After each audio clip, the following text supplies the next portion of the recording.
पहले जैसे अब ना भलाई चलता।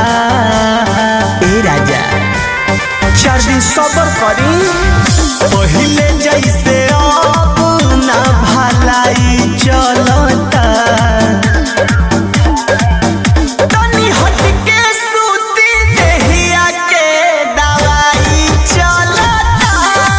जवन जही सैया ओही के दवाई चलता। तनिको न सैया ढीला हाई चलता। मान जाए ना। तनी हट के सूती देहिया के दवाई चलता। जवन जही सैया ओही के दवाई चलता।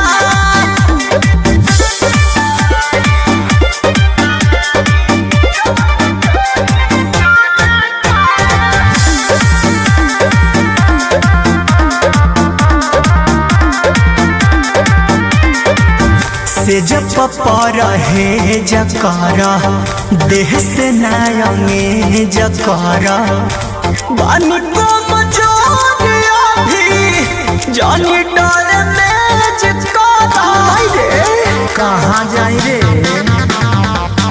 से जब पर है जकर देह से नायंगे जकर बानी को मचोरिया भी जानी बात बुझता रे कमाई गलता। तनी हट के सूती देहिया के दवाई चलता। जवन जही सैया ओही के दवाई चलता। कपसूल खातनी राजा।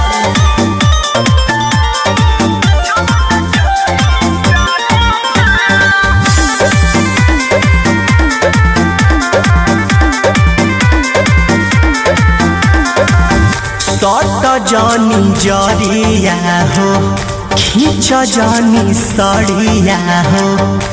बोलू बिशुनपुरी जानी कर बरिया दिया हो। ए मान जा। सट जानी जरिया हो खींच जानी सड़िया हो। बोलू बिशुनपुरी जानी सकती सोना मन में तहरा कथी पलता। बताब। तनी हट के सूती देहिया के दवाई चलता। जवन जही सैया ओही के दवाई चलता। तहार एक्शन रिएक्शन कर दी।